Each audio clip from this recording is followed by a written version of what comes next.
أشهد أن لا إله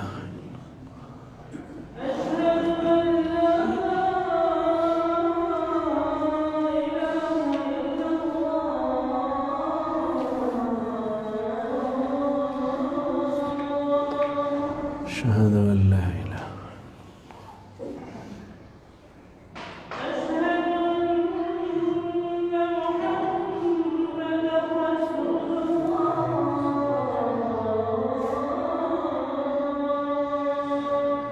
أشهد أن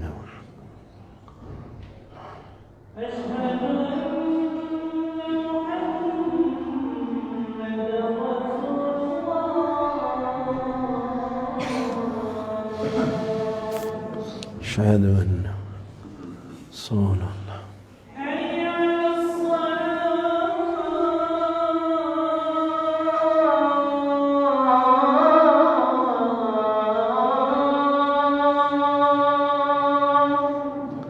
لا حول ولا قوة حي على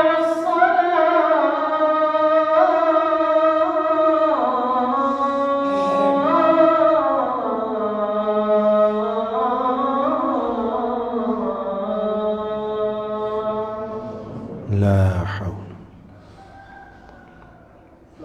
حي على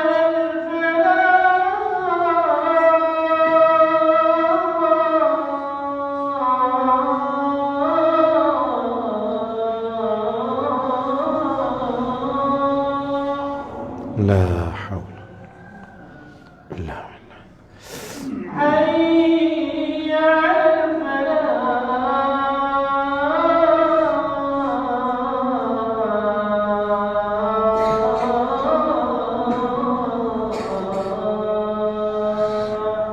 لا حول ولا قوة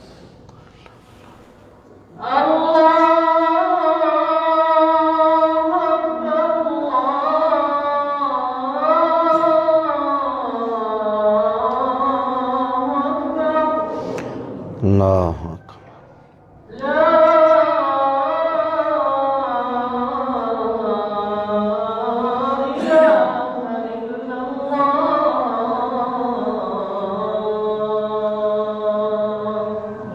لا إله على محمد وعلى آل محمد اللهم بارك على محمد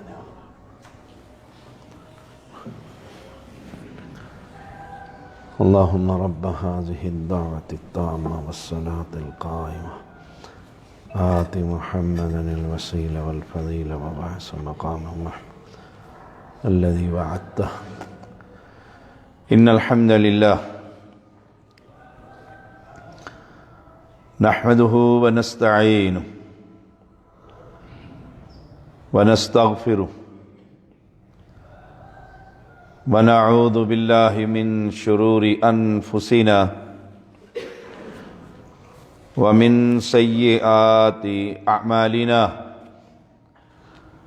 من يهده الله فلا مضل له ومن يضلله فلا هادي له. أشهد أن لا إله إلا الله وحده لا شريك له وأشهد أن محمدا عبده ورسوله. أما بعد فإن خير الحديث كتاب الله وخير الهدي هدي محمد صلى الله عليه وسلم وشر الأمور محدثاتها وكل محدثة بدعة وكل بدعة ضلالة وكل ضلالة في النار. اللهم صل على محمد وعلى آل محمد كما صليت على إبراهيم وعلى آل إبراهيم إنك حميد مجيد اللهم بارك على محمد وعلى آل محمد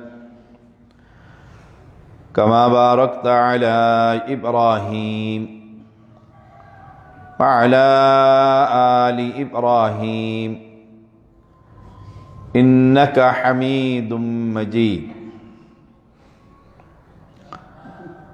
فأعوذ بالله السميع العليم من الشيطان الرجيم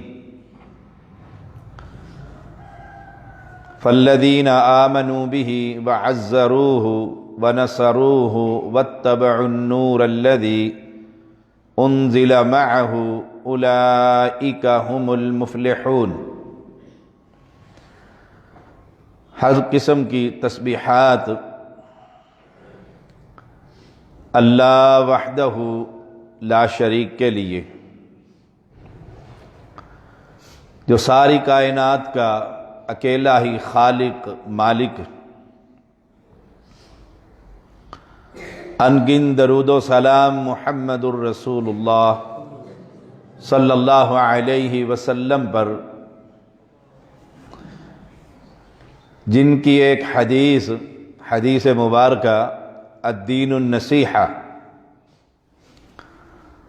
اس پر ہم گفتگو کر رہے ہیں۔ آج انشاءاللہ اس کا والیوم نمبر 8 پارٹ نمبر 8 اس پر گفتگو کریں گے۔ اللہ تعالیٰ کی کتاب اور پیغمبر کی حدیث کے تحت اللہ تعالیٰ مجھے حق اور سچ کہنے کی توفیق عطا فرما، پھر ہم سب کو نبی اکرم صلی اللہ علیہ وسلم کی اس حدیث پر عمل کرنے کی توفیق عطا فرما۔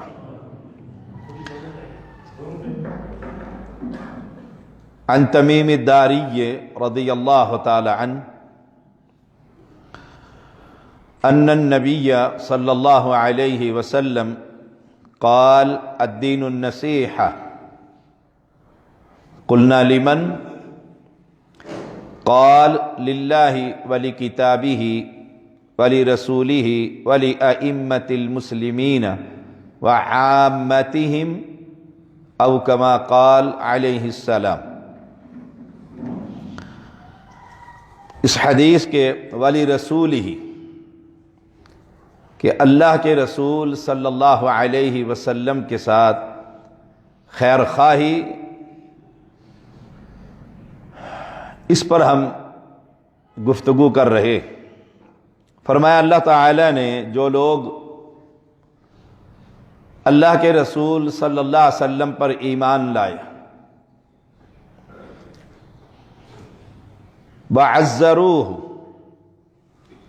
اور اس کی حمایت کی، وَنَصَرُوهُ اور اس کی مدد کی، وَاتَّبَعُوا النُّورَ الَّذِي أُنزِلَ مَعَهُ اور اس نور کی اتباع کی جو اللہ تعالیٰ نے آپ صلی اللہ علیہ وسلم پر نازل فرمایا۔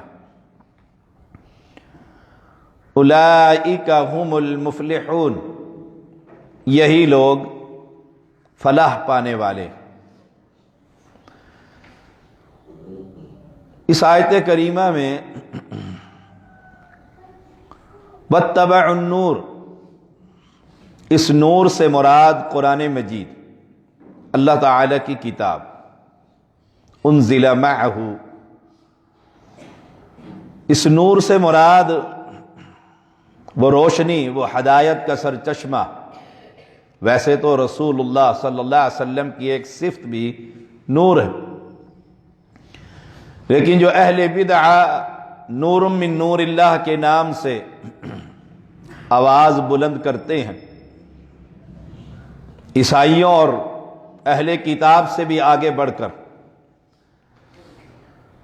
کہ اللہ کے نور میں سے نور، اس سے مراد وہ نہیں، وہ تو اہل بدعت کا ایک کلام، شرک، کفر۔ اللہ تو اکیلا ہے۔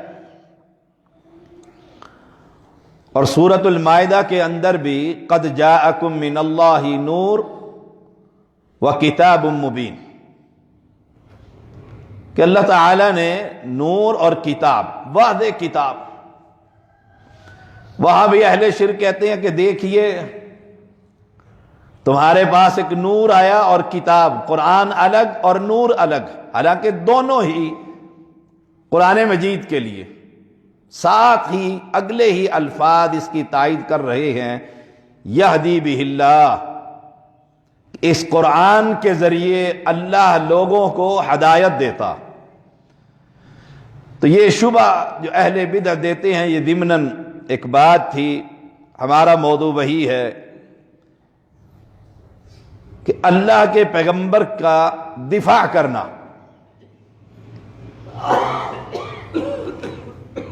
عائشہ رضی اللہ تعالی عنہا بیان کرتی ہیں، ان عائشہ رضی اللہ تعالی عنہا قالت عرق رسول اللہ صلی اللہ علیہ وسلم ذات لیلۃ،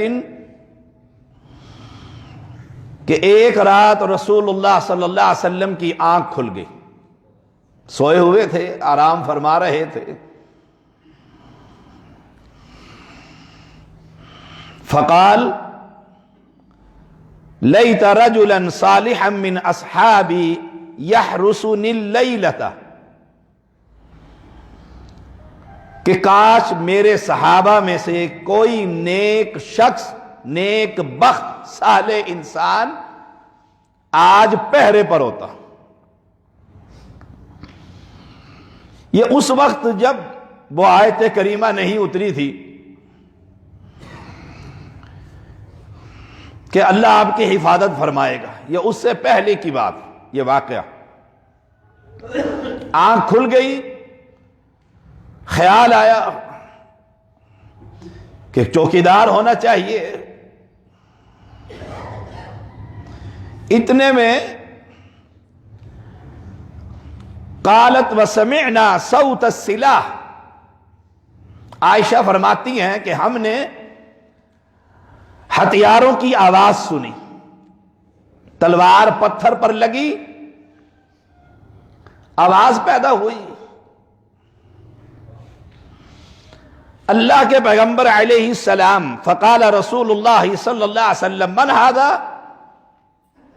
آپ پوچھتے ہیں کون؟ کون؟ قال سعد بن ابی وقاص یا رسول اللہ صلی اللہ علیہ وسلم، اللہ کے پیغمبر میں سعد بن ابی وقاص، سعد بن ابی وقاص۔ اب سعد کو یہ پیغام نہیں پہنچا، آپ کی خواہش کہ کوئی پہرے دار ہو، میں آرام سے سو جاؤں۔ آپ نے پوچھا کون؟ صحابی نے اپنا نام لیا اور کیا کہا؟ جیت احرسک، میں آپ کے خیمے کے باہر پہرا دینے کے لیے آیا۔ ایمان نے مجھے مجبور کر دیا ہے کہ سعد تو سویا رہا اور نبی پر کسی نے حملہ کر دیا، تیری زندگی کا کیا فائدہ؟ ایمان نے سونے نہ دیا۔ اللہ کے پیغمبر کا دفاع کرنا یہ ایمان کا حصہ ہے۔ یہ اس حدیث کے تحت خیر خواہی ہے، الدین النصیحہ، قلنا لمن قال ولرسولہ، اللہ کے رسول صلی اللہ علیہ وسلم کے ساتھ خیر خواہی، آپ کا دفاع کرنا ہر میدان میں۔ رسول اللہ صلی اللہ علیہ وسلم کا صحابی پہرے پر آ گیا۔ قالت عائشہ تو فنام رسول اللہ صلی اللہ علیہ وسلم حتی سمعت غطیتہ، اس کے بعد اللہ کے پیغمبر سو گئے، عائشہ کہتی ہیں، اور میں نے اللہ کے پیغمبر کے خراٹے سنے، اتنی آرام اور سکون سے سو گئے۔ اہل ایمان، یہ تو اس وقت کی بات ہے جب اللہ کے پیغمبر دنیا میں موجود تھے۔ آج ہماری ذمہ داری کیا ہے کہ ہر میدان میں کفر اور اہل شرک اور اہل بدعت سے اللہ کے پیغمبر کی حدیث اور ذات کا دفاع کرنا، یہ ہمارے ایمان کی ذمہ داری۔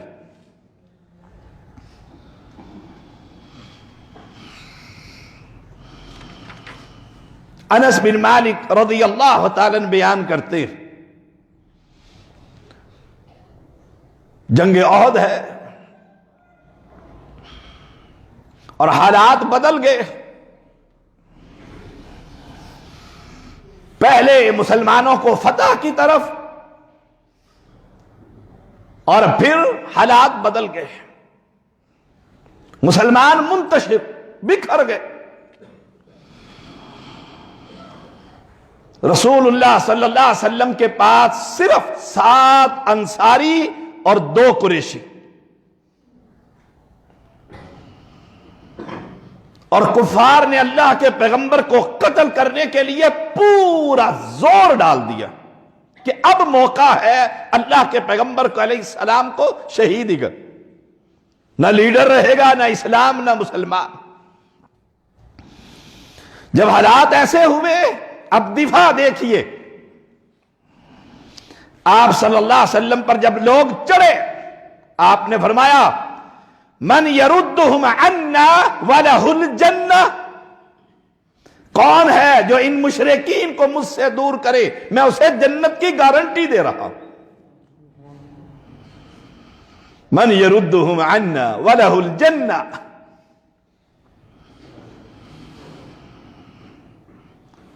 ادھر لشکر ہے اور ادھر 7 انصاری اور 2 قریشی۔ فتقدم رجل من انصار،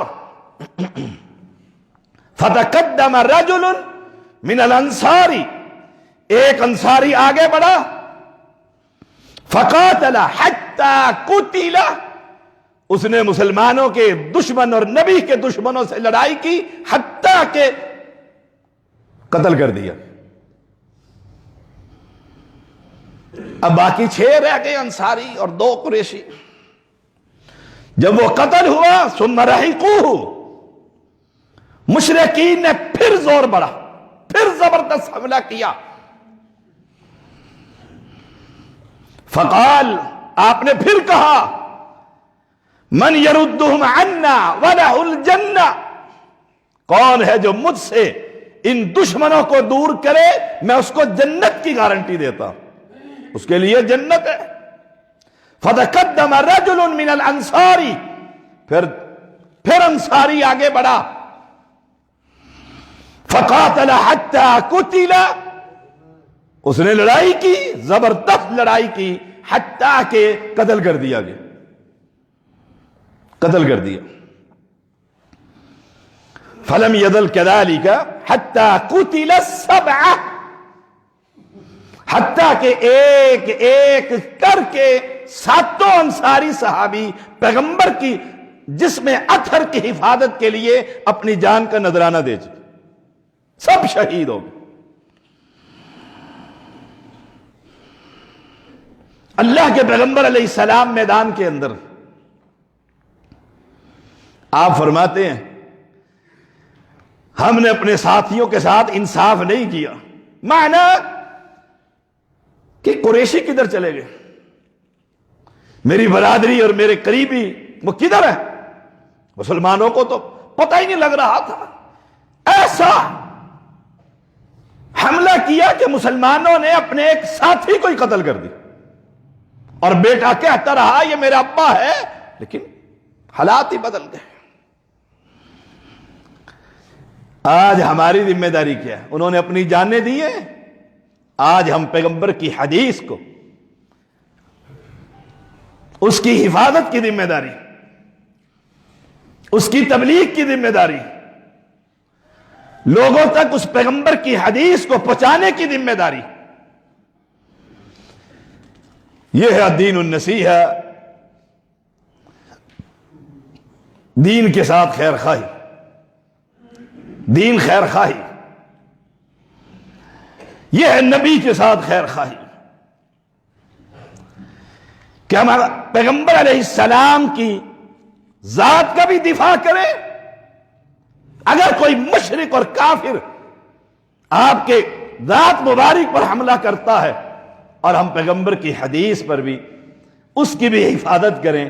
اگر کوئی حدیث رسول کو اس کا انکاری بنتا اس کی دفاع کی ذمہ داری بھی ہماری ذمہ داری. یہ ایمان کا حصہ. عن سعد ان النبی صلی اللہ علیہ وسلم جمع له ابویہ یوم احد. سعد رضی اللہ تعالیٰ بیان کرتے ہیں اللہ کے پیغمبر علیہ السلام نے میرے لیے احد کے دن اپنے ماں باپ کو جمع کر دی. کیسے کہ ایک شخص تھا اس نے مسلمانوں کو بہت قتل کیا. کان رجل من المشرکین قد احرق المسلمین. مشرکین کے ایک آدمی مسلمانوں کو بہت قتل کر رہا تھا بہت قتل کر رہا تھا اور کوشش تھی کہ نبی تک پہنچ جاؤں. اب یہ سعد رضی اللہ تعالی عنہ آپ کے سامنے آ کر کھڑے ہو گئے ایسے بالکل اپنے پیچھے کر لیے نبی کے سینے کے سامنے سیما کر لی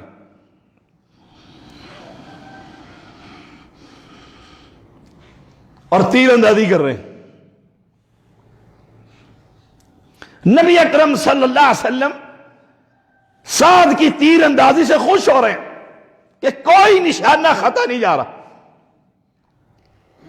دیکھیے اور آپ کیا کہتے ہیں ارمی فدا کا ابی و امی. خوب تیر مار ان مشرکین پر. اے سعد میرے ماں باپ تجھ پر قربان. ہم تو کہیں گے فدا ہو ابی و امی. ہم تو کہیں گے ساری دنیا ابو بکر سے لے کر آخری مومن مسلم مواحد تک ہر شخص نبی کے قدموں پر نچھاور. اس کی اولاد اس کا مال سب کچھ. لیکن کمال یہ ہے کہ نبی اکرم صلی اللہ علیہ وسلم سعد کے لیے کہہ رہے ہیں میرے ماں باپ تجھ پر قربان ہو. اے سعد مار ان مشرکین کو اور میرا تو دفاع کر رہا. اہل ایمان ہماری بھی کوئی ذمہ داری ہماری بھی کوئی ذمہ داری. احساس کیجئے میں خود احساس کروں میری کیا ذمہ داری. آپ خود احساس کریں ہماری کیا ذمہ داری بنتی ہے. ہم نبی اکرم صلی اللہ علیہ وسلم کی دین کی حفاظت کریں. یہ پیغمبر کا دفاع کرنا. جہاں پیغمبر کی شریعت کا مذاق ہو رہا ہو وہاں آپ کا اور میرا یہ لازم ہے مجھ پر میں دفاع کروں. مثلا کوئی بے وقوف یہ کہے لمبی داڑھی والے بے وقوف ہوتے ہیں بڑا اس میں عقل کہاں اس لمبی داڑھی. اب خوب دفاع کیجئے کہ میرے محمد صلی اللہ علیہ وسلم کی داڑھی لمبی تھی. اصل میں تو داڑھی پر نہیں نبی کی شریعت پر تو تان کر رہا ہے. اب اس پر دفاع کرنا میری اور آپ کی ذمہ داری. آپ نے دیکھا نہیں جہاں 10 مولوی باشرہ شریعت مسلم کھڑے ہوں ایک بغیر داڑھی والا ہچکچاتا ہے اور جہاں سارے گونگلو کھڑے ہوں وہاں داڑھی والا گھبراتا ہے. سبحان اللہ. کیوں؟ دفاع کیجیے. میں آپ کو بڑی بات بتلاتا ہوں. یونیورسٹی میں پڑھتا تھا رول نمبر میرا 1 تھا کو ایجوکیشن. یہی اتنی لمبی داڑھی تھی اور شلوار ٹخنوں سے اوپر. لوگ پوچھتے تھے پڑھنے آئے کہ پڑھانے آئے. میں کہتا پڑھنے آیا. کوئی کہتا پیچھے سے آواز کستا نیکر پہن لو کہ ٹخنے ننگے. وہاں تو لڑکیوں کے ننگے اور لڑکوں کے ڈھکے ہوئے. کمال نہیں الٹا. دیکھو الٹا. آپ مردوں کو دیکھو ٹخنے ڈھکے ہوئے اور لڑکیوں کو دیکھو اتنے اونچے. اور شریعت اور دین بالکل اس کے الٹ. اب اگر میں گھبرا جاؤں کہ لڑکیاں ہیں، ایک ہی کمرہ ہے، پروفیسر میڈم ہے، کوئی ٹیچر ہے، کوئی بے دین ہے، کوئی دیندار ہے، پھر میرا یہ داڑھی کا رکھنا اور یہ لباس کا اوپر رکھنا ظاہری جو اسلام مجھ پر ہے، اس کا مجھے کیا فائدہ؟ میں کہا کرتا تھا یونیورسٹی میں بھی، جب کبھی موقع ملتا میں کہتا میں تم پر ترس کھاتا ہوں کہ تم مسلم ہو، کلمہ پڑھتے ہو اور نبی کی شریعت کا مذاق اڑاتے ہو۔ یہ ہے نبی کی شریعت کا دفاع، یہ ہے الدین النصیحہ۔ قلنا لمن قال ولرسولہ، ولرسولہ۔ اہل اسلام اور ہمارا معاشرہ اس کے بالکل الٹ، بالکل الٹ ہے، معذرت کے ساتھ۔ شریعت سے کوئی مذاق کرے، کوئی برقع پہن کر آ جائے، کہیں گے بوری میں بند کر دو اپنی بیوی کو۔ کسی نے کالی چادر لپیٹی ہوئی ہے تو کہیں گے تکیہ نوس ہے۔ یہاں پر شریعت کا دفاع کرنا اور اس کلمہ پڑھنے والے کو سمجھانا ہماری ذمہ داری ہے کہ آپ کیا بات کر رہے ہیں۔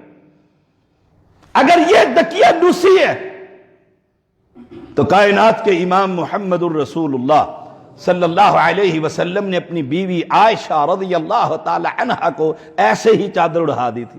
کیا کہو گے نبی پر؟ یہ دفاع کرنا سیکھیے۔ انس بن مالک رضی اللہ تعالی عنہ بیان کرتے ہیں جنگ احد کے دن صحابہ بکھر گئے تھے، ابو طلحہ آپ کے پاس رہ گئے، ابو طلحہ، اور انہوں نے ڈھال لے کر آپ کے اوپر کر لی، آپ کے اوپر کر لی۔ بڑے ٹاپ کے تیر انداز تھے، 3 کمانیں ٹوٹی ان کے ہاتھ سے اس دن، مارتے ہی رہے مشرکین کو۔ اب کوئی صحابی پاس سے گزرتا اور تھیلے میں تیر ہوتے، اللہ کے پیغمبر فرماتے یہ تیر سارے ابو طلحہ کے لیے چھوڑ دے، یہیں چھوڑ دے، وہ وہیں چھوڑ جاتے۔ آپ تیر اندازی کر رہے ہیں اور رسول اللہ صلی اللہ علیہ وسلم کے سر کے آگے ڈھال ہے، آپ پیچھے ہیں، اور پیغمبر کا سینہ اور ابو طلحہ کا سینہ بالکل ایسے کہ کوئی تیر میرے محمد کریم کو نہ لگے صلی اللہ علیہ وسلم۔ اور مسلمان دیکھ لو، مشرکین سے تو کیا شکوہ، کفار سے کیا گلہ، مسلمانوں کو ہی دیکھ لو اپنے عمل سے کس طرح نبی کی سنت اور حدیث پر تیر چلاتے ہیں۔ آپ کبھی کبھی ڈھال سے اوپر ہو جاتے کہ دیکھو کفار کی کیفیت کیا ہے۔ ابو طلحہ کہتے اللہ کے نبی میرے ماں باپ آپ پر قربان، اوپر نہ ہو، کہیں اچانک کسی کافر کا تیر نہ آ جائے، میں آپ کے سینے کے بالکل سامنے کھڑا۔ یہ ہے دفاع کرنا، جان کی حفاظت۔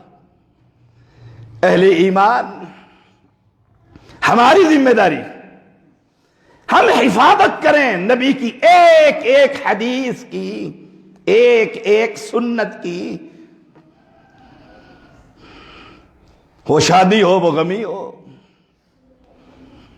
ہم سمجھائیں اپنے ان کلمہ پڑھنے والوں۔ دیکھو حجام نے کیسے داڑھی پر ڈیزائن بنا دیے، آپ نے دیکھا نہیں؟ یہ 12 ربیع الاول آیا تھا، ایک عاشق رسول نے اپنے بالوں کے اندر کٹنگ کروا کے محمد لکھ لیا صلی اللہ علیہ وسلم، اور بڑا خوش ہو رہا ہے، اللہ اکبر، بڑا خوش ہو رہا ہے، دیکھو میں کتنی محبت کرتا ہوں۔ اگر یہ محبت ہوتی تو کیا خیال ہے سارے صحابہ یہاں بالوں میں نہ لکھوا لیتے؟ اپنی مرضی کا دفاع نہیں۔ اہل ایمان،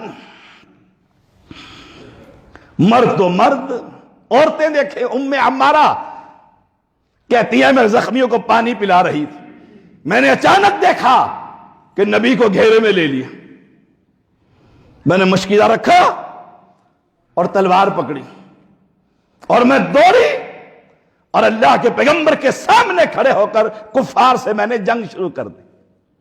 عورتیں ہیں، اللہ اکبر، عورتیں جنگ شروع کر دی، اور آپ کے کاندھے پر بڑا گہرا زخم تھا، ام سعد نے پوچھا یہ کیسے؟ کہا نبی کا دفاع کرتے ہوئے کافر نے یہاں تلوار ماری تھی۔ اہل اسلام ہماری بھی کوئی ذمہ داری ہے؟ سوچئے گا ذرا ٹھنڈے دل سے، سوچئے گا ہم نام کس کا لیتے ہیں؟ اس شخصیت کا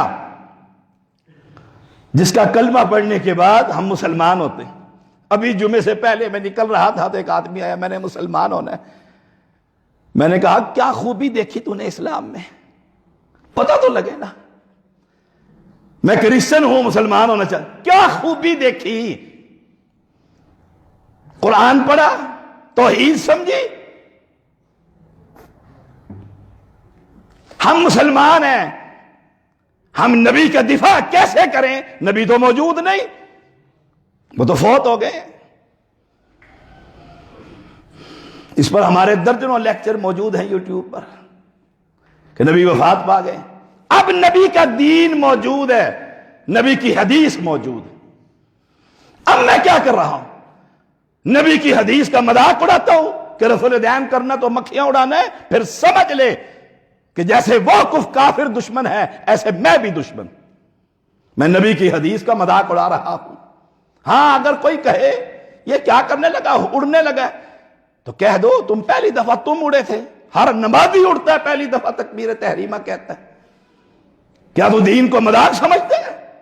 یہ میرے نبی کی سنت ہے اور اس کا دفاع مجھ پر واجب ہے۔ آپ دیکھیے برادری اکٹھی ہوتی ہے، میں ایک شریعت کا ادنا سا طالب علم، پبلک ریلیشن ہے، غمی خوشی میں جمع ہوتے ہیں، ویسے اکٹھے ہوتے ہیں، تو پھر کوئی دین کی بات نہیں کرنی۔ دیکھیں جی دین اپنا اپنا ہوتا ہے، ہائے ہائے، تو نبی کی حدیث کا انکار کر کے کہے دین اپنا اپنا ہوتا ہے، اور میں غیرت مند مسلمان ہو کر اس مجلس میں چپ بیٹھا رہوں؟ سوچئے گا ذرا، جی جھگڑا ہو جائے 100 دفعہ ہو جائے، کس کے لیے میں جھگڑ رہا ہوں؟ محمد الرسول اللہ صلی اللہ علیہ وسلم۔ سوچئے تو صحیح، میں کس کے لیے یہ بات میں کس کے لیے کر رہا ہوں؟ کس کی عزت کو بچانے کے لیے کر رہا؟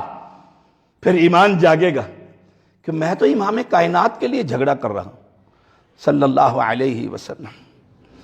اس وقت تو صحابہ، اللہ اکبر، ابو دجانہ کے بارے میں آتا ہے رضی اللہ تعالی، کمال کا آدمی تھا، کمال کا۔ جنگ ہوتی سرخ پٹی باندھ لیتے، دور سے پہچانے جاتے وہ ابو دجانہ آ رہا ہے، اور زرا ویرا یہ سب چیزیں قمیص تک اتار دیتے بالکل، اور داخل ہو جاتے کافروں کی صفوں کے اندر۔ اور جب جنگ ختم ہوتی کافر پوچھتے سرخ پٹی والا کون ہے؟ اس نے ہمارے سینکڑوں بندے قتل کر دیے، پرواہ نہ کرتا تھا، اتنا دین کا مجاہد اور سپاہی۔ جنگ احد میں حالات بدلے، یہ آئے اور پیغمبر ایسے سامنے ہیں، پیٹھ کافروں کی طرف کر لی اور پیغمبر کے اوپر جھک گئے۔ اب تیروں کی بارش ہو رہی ہے اور ابو دجانہ کی کمر، ایک تیر برداشت نہیں ہوتا، ایک تیر برداشت نہیں ہوتا۔ اہل ایمان کفار کی باتیں، مشرکین کی باتیں، یا یہ لبرل مسلمانوں کی باتیں، نبی کی شریعت پر کوئی مذاق ہو رہا ہو، اور مجھے ابو دجانہ کی یہ حدیث یاد نہ آئے، یہ عمل یاد نہ آئے کہ میں گنگا بیٹھا ہوں، دیکھو جی لڑائی ہو جائے گی، فائدہ کوئی نہیں، فائدہ کوئی نہیں۔ اب وہ بھی جنازے کے بعد دعائیں مانگ رہے ہیں، یہ بھی 40 قدم۔ ابھی کل کی بات ہے، ہمارے مسجد کے نوادی ڈاکٹر عمر فاروق یہاں بیٹھا کرتے تھے سامنے، ینگ آدمی رحمہ اللہ، اللہ اس کی قبر پر کروڑ رحمتیں برسائے، پکا نمازی، مسلم، مواحد، اور بڑی طرف فوت ہو گئے۔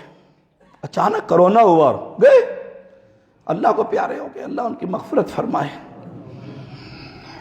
جنازہ پڑھایا میں نے، قبر پر دفنایا، سنت کے مطابق دعا مانگ دی۔ وہاں کچھ اہل بدعت انہی کی طرح جو برادریوں میں جمع ہوتے ہیں، وہ 40 قدم پر کھڑے ہو کر لگے دعا مانگنے، ادھر سے میں آیا، فٹافٹ بھاگے، کہ ابھی مولوی صاحب نے کہنا بھی یہ کیا کر رہے، دعا مانگنی تھی تو قبر پہ مانگ لیتے. کمال ہے، پورے جنازے میں دعا نہیں پڑھتا لیکن جنازے کے بعد دعا کے لیے ہاتھ اٹھا دیتا. کمال ہے اس مسلمان کا بھی. اہل ایمان. آخری بات عائشہ رضی اللہ تعالی عنہ بیان کرتی ہیں، ایک دن رسول اللہ صلی اللہ علیہ وسلم منبر پر کھڑے ہوئے اور کہا، یا معاشر المسلمین، او مسلمانوں کی جماعت، من یعذرنی من رجل قد بلغنی اذاہ فی اہل بیتی. او مسلمانوں، کون ہے جو مجھے اس بندے سے نجات دے جس نے مجھے میرے گھر والوں کے بارے میں تکلیف دے رکھی ہے. اوپن کہہ رہے ہیں مسجد میں منبر لگا کر، من یعذرنی، ہائے ہائے من رجل قد بلغنی اذاہ فی اہل بیتی. میری بیوی کے بارے میں یہ باتیں کرتا ہے، کون ہے جو مجھے اس تکلیف سے نجات دے، اس اذیت سے. اسی فکرے کو میں اور آپ پلے باندھ، حدیث پر، نبی کی دین پر، نبی کی نماز پر، نبی کی شریعت پر. جی یہ تو بس اب کہاں اسلام پر چلنے والی بات کرتے ہیں، اب تو بڑا دوسرا دور آ گیا. لا حول ولا قوت الا باللہ. یہ نبی کو تکلیف دینا ہے. اور کون ہے، اور مسلمانوں کی جماعت، میری مسجد کے نمازیوں، جہاں تک بھی آواز دنیا سن رہی ہے میڈیا کے ذریعے، کون ہے جو نبی کو اس تکلیف سے نجات دلائے کہ نبی کی حدیث کی موجودگی کے اندر بندہ یہ کہہ دے کہ میں نہیں مانتا، نہیں اس کی ضرورت ہی نہیں، بس دین اپنا اپنا ہوتا ہے، شریعت اپنی اپنی ہوتی ہے. کس طرح تکلیف ہم دیتے ہیں. ہاں آپ کے نزدیک جائز ہے اور میرے نزدیک جائز نہیں ہے. کس طرح تکلیف یہ دیندار دیتا ہے، دیندار دیتا ہے. کون ہے؟ آپ فرما رہے ہیں آپ کو تکلیف دی گئی، لڑائی نہیں ہے، زبان سے تکلیف دے رہا ہے. آپ کیا کہتے ہیں؟ فواللہ ما علمت علی اہلی الا خیرا. اللہ کی قسم میں نے اپنی بیوی کے اندر خیر ہی دیکھی ہے، خیر ہی دیکھی. کھڑا ہو گیا سعد، کہا اللہ کے پیغمبر آپ بتائیں کون ہے، اگر میرے قبیلے کا ہے میں اس کی گردن ہی کاٹ دوں گا. ہمارے ہوتے ہوئے نبی کو کوئی تکلیف پہنچائے. اب اس کا مطلب یہ نہیں کوئی حدیث پر بات کرے تو گردن اڑا دو، نہیں. کوئی حدیث کے بارے میں کہے کہ دیکھیے بس یہ پرانی ہو گئی اب بات، ہاں اس وقت رفع الیدین کرتے تھے اور اب نہیں ہے، پھر اسے سمجھائیے بڑی محبت کے ساتھ، پیار کے ساتھ، دلائل دیجئے. ہماری ذمہ داری ھذا بلاغ للناس، بس یاد رکھیے گا، یاد رکھیے ھذا بلاغ للناس، بات کو پہنچانا ہے، ہدایت دینا صرف میرے رب کا کام. ہمارے ہاں کچھ ہوتے ہیں ایسے سخت آدمی ہیں جو کہتے ہیں کلمہ پڑھا کے ہی چھوڑو، ماں بھی نہیں ہوتا تھا بس نکل یہاں سے باہر. نہ ہماری ذمہ داری پہنچانا ہے، پہنچانا ہے. اس بات کو پہنچائیے لوگوں تک، اور نبی اکرم صلی اللہ علیہ وسلم کی ذات کا بھی دفاع کیجیے. آپ دیکھتے نہیں کفار کیا کچھ کرتے ہیں، پھر ہم کیا کرتے ہیں؟ سڑکوں پہ توڑ پھوڑ، لڑائی فساد، روڈیں بلاک ہیں، دھرنے، ہائے ہائے. اور مسلمان خوش ہیں جن نبی کا دفاع، اور لا حول ولا قوت الا باللہ. ہر مسجد کا مولوی یہ کہہ دے نبی سے محبت ہے، کفار نے شکلیں بنائی ہیں، تمہیں محبت ہے، دفاع کرنا جانتے ہو، دھرنا نہیں. آج مسجد سے نکلنے سے پہلے یہ عہد کر لو جیسے نبی کا چہرہ انور تھا، اپنے چہرے پر یہ داڑھی سجاؤں گا، دیکھ لو 100 میں سے ایک بھی پاس مشکل سے ہوگا. ساری محبت نکل جائے گی بھائی، ساری. ہاں وہاں جائے گا دھرنے میں، ملک کا بھی بیڑا غرق کرے گا اور قوم کو بھی، اور پریشان کرے گا مسافروں کو، بچوں کو. حالات ایسے ہی میں دیکھتا رہتا ہوں سڑکوں پر. اہل ایمان یہ طریقہ نہیں. طریقہ یہ ہے اگر کافر کسی بات کی استہزاء کرتا ہے، مذاق کرتا ہے، اس نبی کی سنت پر خود بھی چل، لوگوں کو بھی دعوت. وآخر دعوانا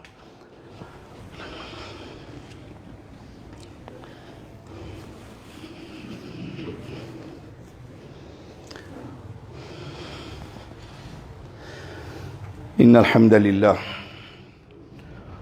نحمده ونستعينه ونستغفره ونعوذ بالله من شرور أنفسنا ومن سيئات أعمالنا من يهده الله فلا مضل له ومن يضلله فلا هادي له أشهد أن لا إله إلا الله وحده لا شريك له وأشهد أن محمدًا عبده ورسوله أما بعد فإن خير الحديث كتاب الله وخير الهدي هدي محمد صلى الله عليه وسلم وشر الأمور محدثاتها وكل محدثة بدعة وكل بدعة ضلالة وكل ضلالة في النار